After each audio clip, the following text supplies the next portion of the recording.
Hello guys, मैं हूं आरव और आप सबका हमारे अपने YouTube चैनल आरव वर्ड्स में स्वागत है।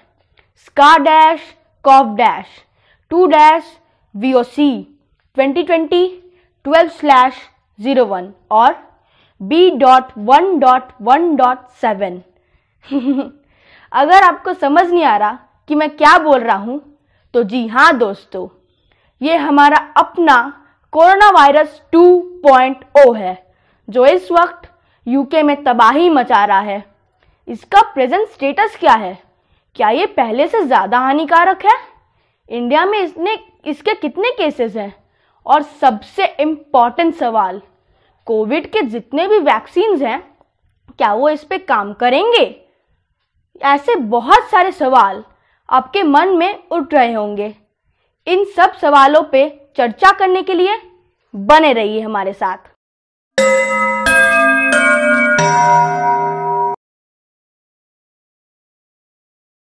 इस नए वेरिएंट का पहला केस यूनाइटेड किंगडम्स के साउथ ईस्ट ऑफ इंग्लैंड में सितंबर के महीने में पाया गया। दिसंबर आते आते जब केसेस काफ़ी रफ्तार से आने लगे, वहाँ के health minister mister Matt Hancock ने एक पब्लिक स्टेटमेंट जारी की कि कोविड का ये नया स्ट्रेन आउट ऑफ कंट्रोल होता जा रहा है। वहाँ की सरकार ने इस सिचुएशन को हैंडल करने के लिए यहाँ तक कि क्रिसमस और न्यू ईयर के समय ट्रैवल रेस्ट्रिक्शंस और लॉकडाउन की घोषणा कर दी। अभी इस समय यूके में केसेस ऑल टाइम हाई पर हैं।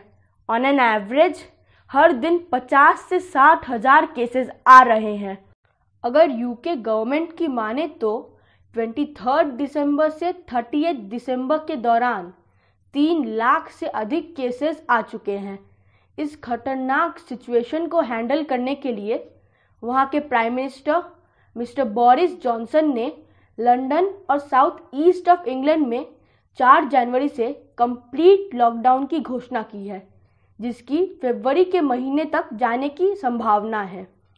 ट्रैवल रेस्ट्रिक्शंस लगाने के बावजूद ये वायरस यूके तक सीमित नहीं रहा। यूके के अलावा यूरोप के अन्य देश जैसे इटली, स्पेन, जर्मनी इत्यादि और south Africa, Australia, China, Japan, Bharat और ऐसे बहुत सारे देशों में फैल रहा है। No, it's not. The new variant is out of control and we need to bring it under control, and this news about the new variant has been an incredibly difficult end to, frankly, an awful year.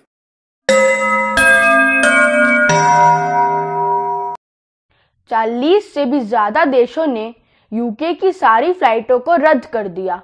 Bharat ने भी 23 दिसंबर से 7 जनवरी के बीच में UK की सारी फ्लाइटों को रद्द कर दिया। 8 जनवरी से भारतीय सरकार ने इन फ्लाइटों को पार्शियली शुरू कर दिया। भारत में इस नए स्ट्रेन का पहला केस 29 दिसंबर 2020 को पाया गया, जब यूके से आए यात्रियों में से 3 लोग बेंगलोर से, 2 लोग हैदराबाद से और 1 जन पुणे से पॉजिटिव पाए गए। भारत सरकार के डेटा के हिसाब से 25 नवंबर से 23 दिसंबर के बीच में 35,000 पैसेंजर्स यूके से भारत आए थे, जिनमें से 29 लोग इस नए स्ट्रेन से पॉजिटिव पाए गए। इन पेशेंट्स को आइसोलेट किया गया और इनके संपर्क में आए लोगों को कॉम्प्रिहेंसिव कॉन्टैक्ट ट्रेसिंग और क्वारंटीनिंग किया जा रहा है। इस समय शूट करते वक्त लगभग 100 से अधिक लोग इस नए स्ट्रेन से पूरे देश में पॉजिटिव हो चुके हैं।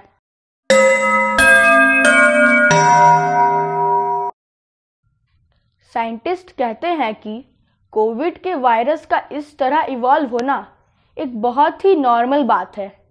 कोई भी वायरस इवॉल्व जिंदा रहने के लिए ही होता है। जब भी एक RNA type micro organism reproduce करता है तो पेरेंट वायरस का आरएनए कॉपी करते वक्त कुछ मिस्टेक्स होने की संभावना होती है, जो ज़्यादातर केसेस में अपने आप ठीक हो जाती हैं, मगर कभी कभी वो ठीक नहीं हो पाते, जिसके कारण जो रिप्रोड्यूस्ड ऑर्गेनिज्म होते हैं वो अपने पेरेंट्स से थोड़े डिफरेंट होते हैं। इस प्रोसेस को म्यूटेशन कहते हैं। ज़्यादातर म्यूटेशंस यूजलेस होते हैं, जैसे कि आप लोगों ने देखा होगा कुछ बच्चे 3 हाथ या 6 उंगलियों के साथ पैदा होते हैं। अब ये सब म्यूटेशंस यूज़फुल तो नहीं है, मगर कुछ म्यूटेशंस यूज़फुल भी होते हैं। चलिए मैं आप लोगों को एक चिड़िया के एग्जाम्पल के साथ समझाता हूँ। मान लीजिए यहाँ एक ग्रुप है बर्ड्स का, चिड़ियों का, जिनकी चोंच छोटी होती है और अचानक म्यूटेशन के कारण एक ऐसी चिड़िया पैदा होती है जिसकी चोंच लंबी होती है। इस चिड़िया को ये एडवांटेज मिलता है कि वो ज़मीन के अंदर और भी गहरा खोद के कीड़े मकोड़ों को खा सकती है। ये चिड़िया जब बच्चे पैदा करती है तो इन बच्चों के भी चोंच लंबे होते हैं, तो इस ग्रुप ऑफ चिड़िया को बाकी चिड़ियों से एडवांटेज मिलता है। दोस्तों, सबसे इम्पॉर्टेंट सवाल, कोविड के जितने भी वैक्सीन्स हैं क्या वो इस पर काम करेंगे? इस सवाल का जवाब देते हुए यूके के prime minister mister Boris Johnson ने ये कहा, there is no evidence suggesting that the vaccines will be any less effective in the new variant. और फ्रांस और जर्मनी के हेल्थ मिनिस्टर ने भी यही कहा। मगर कुछ साइंटिस्ट अभी भी कंसर्न्ड हैं, जैसे professor Ravi Gupta university of Cambridge के। उन्होंने ये कहा, भले ये वैक्सीन्स इस वेरिएंट पे काम कर रहे हैं, मगर फ्यूचर में ऐसे बहुत सारे वेरिएंट आएंगे जिसमें वो वैक्सीन्स काम नहीं करेंगे। इस सवाल का जवाब देते हुए फाइजर और बायोटेक जैसी कंपनीज जो कोविड के वैक्सीन्स बनाती हैं, उन्होंने कहा कि ये वैक्सीन्स अभी के इस वेरिएंट पर काम करेंगी और यदि फ्यूचर में ऐसा कोई वेरिएंट आया जिस पर इनके ये वैक्सीन्स काम नहीं करेंगी तो इन्हें बहुत ही कम समय लगेगा इन वैक्सीन्स को उस वेरिएंट के हिसाब से अपग्रेड करने के लिए। भले ही इन्हें बनाने और डिस्ट्रीब्यूट करने में थोड़ा सा समय ज़ाया ज़रूर होगा। कुछ हेल्थ ऑफिशियल्स का कहना है कि ये वैक्सीन भले यूके के स्ट्रेन में काम करेगी, पर उन्हें नहीं पता कि क्या ये वैक्सीन साउथ अफ्रीका के स्ट्रेन में भी काम करेगी। भले ही साइंटिस्टों का ये कहना है कि ये वैक्सीन्स इस नए वेरिएंट पर काम करेगी, मगर हमें ये नहीं भूलना चाहिए कि ये नया वेरिएंट 70% ज़्यादा ट्रांसमिसेबल है, जिसके कारण जब तक हर एक नागरिक को वैक्सीन ना मिल जाए हमें बहुत ज़्यादा सतर्क रहना चाहिए।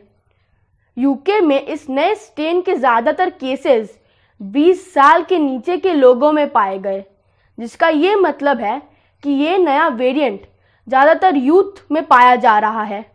अगर जिस रफ्तार से यूके में केसेस आ रहे हैं उस रफ्तार से हमारे देश में भी केसेस आने लगे तो हमारा मेडिकल सिस्टम, जो इतना डेवलप नहीं है, एक समय में इतने ज़्यादा पेशेंट्स को एक्यूमुलेट और उनका इलाज नहीं कर पाएगा।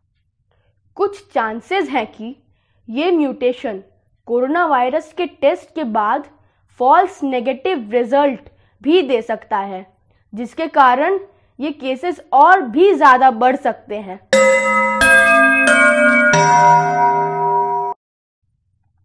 वर्ल्ड हेल्थ ऑर्गेनाइजेशन, जिसे हम WHO भी कहते हैं, उसने पूरे दुनिया के सारे देशों को रिकमेंड किया कि वो 300 कंफर्म्ड केसेस में से लगभग एक पेशेंट के वायरस पर जीनोमिक सीक्वेंस का रिसर्च करें।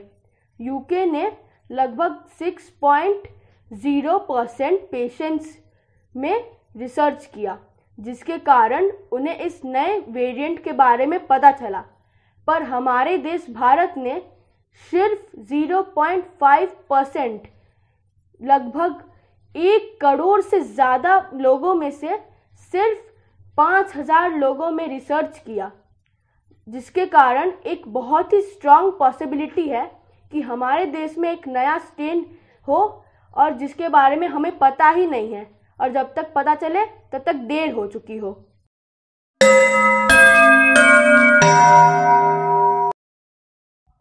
जब तक सारे हेल्थ एक्सपर्ट्स इस नए स्ट्रेन के बारे में रिसर्च कर रहे हैं, तब तक हमें यही करना है जो हमने 2020 के पूरे साल किया। दोस्तों, हर तरह के वायरस से बचने के लिए सिर्फ यही इलाज है। हाथों को धोते रहिए, सारे चीज़ों को सैनिटाइज कीजिए, बिना भूले मास्क पहनिए और सोशल डिस्टेंसिंग का पालन कीजिए इस वायरस से बचने के लिए। अगर आपको मेरा ये काम पसंद आया है तो इस वीडियो को लाइक कीजिए, मेरे चैनल आरव वर्ड्स को सब्सक्राइब कीजिए, और ये वीडियो आपको हल्का सा भी मीन्स थोड़ा सा भी नॉलेजेबल लगा हो तो अपने फ्रेंड्स के साथ शेयर कीजिए और कमेंट डाउन कि मुझे कहाँ इम्प्रूव करना चाहिए। तब तक के लिए थैंक्स फॉर वॉचिंग।